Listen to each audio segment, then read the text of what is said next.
फिर खजवादा साहब, आप क्या समझते हैं? अहमद अवैस साहब ने कहा कि अदलिया बहरान है, हुकूमत कोई किरदार अदा करेगी इस तमाम तर सूरत हाल में? लेकिन जी अदलिया का बहरान जो है ना, अगर आप साबका कई फैसले आप पिछले अदवार के सामने रखें और उस वक्त के इख्तलाफात को सामने रखें तो जितना ये बहरान है उसमें माजरत के साथ subject to all just legal exceptions अदलिया का भी कसूर है। अदालतों से लोग शाकी क्यों हैं? सुप्रीम कोर्ट के फैसले क्या लोग भूल गए हैं? जुल्फ़िकार अली भुट्टो का अदालती कत्ल लोग भूल गए? यूसुफ रज़ा गिलानी साहब को एक खत न लिखने पे वजारत उज़्मा से हटाया गया, क्या भूल गए हैं?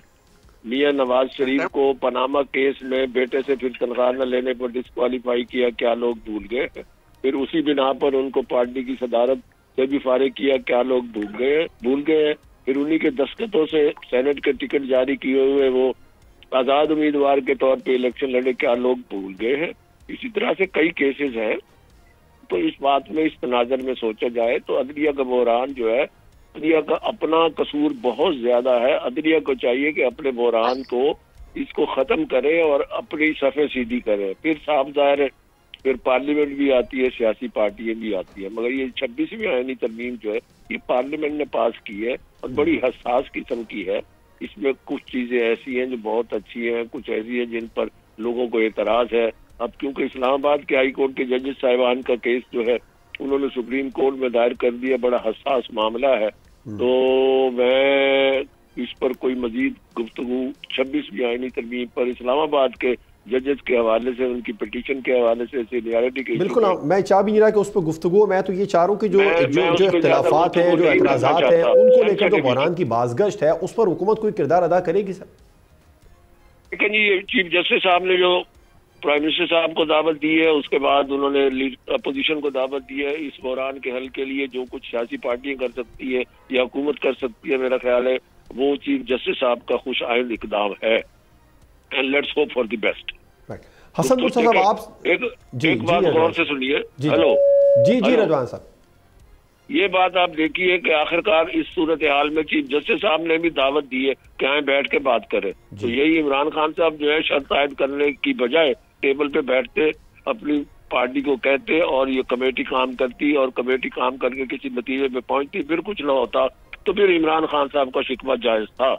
प्री कंडीशन लगा देने के आप सबसे पहले जो है आप जुडिशल कमीशन बनाएं, उसके बाद हम बैठेंगे और फिर जब 14 साल की सजा होगी अलकाज़र ट्रस्ट में फिर सारी बातें खत्म होगी, तो मेरा ख्याल है ये मुनासिब नहीं है। और किसी भी काम की इंतहा पसंदी नुकसानदेह होती है, सियासत में हो, जमहूरियत में हो, आमरीत में हो, खुदा न खासा कोई और हो, तो इंतहा पसंदी से काम नहीं चलेगा। अभी आप ये देखें कि चीफ ऑफ आर्मी स्टाफ बरतानिया गए हैं, वहाँ क्या कुछ मतलब है कि ऐलानात हो रहे हैं और क्या कुछ इन लोगों को कहा जा रहा है। उससे पहले साबिक चीफ जस्टिस फैज़ ईसा साहब लंदन गए तो क्या कुछ कहा गया।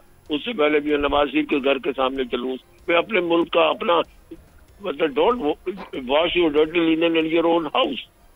अपने डर्टी लिनन को आप बरतानिया में धोते हैं, दुनिया के सामने धोते हैं, लोग हमें क्या कहेंगे ये पाकिस्तानी है, इर्रिस्पेक्टिव ऑफ के कौन किस पार्टी से ताल्लुक रखता है। तो ये रवैये दुरुस्त करने पड़ेंगे। सोशल मीडिया ने जो तबाही फैलाई हुई है आपको पता है अब क्या हो रहा है। तो अब जब ये छुतले बेमहार की तरह लोग अब बिल्कुल ही आपे से बाहर हो गए, ये बुनियाद किसने रखी है? मैं किसी को मुरद इल्जाम नाम लेकर नहीं ठहरा रहा, तो आफ्टर ऑल इस सोसाइटी में रहना, दुनिया में रहना, हम अपने आप को सुधार नहीं सकते, हम अपनी गलतियों को नहीं देख सकते। मैं यही समझता रहूं कि सारा कुछ जो है गलती फलां की और मेरी नहीं है। इस तरह की सोच से कभी हम आगे नहीं परवान नहीं चढ़ सकते। मेरी बात याद रखिएगा, मेरी गुजारिश भी है सबसे। सब्सक्राइब करें और बेल दबाएं ताकि कोई खबर रह न जाए।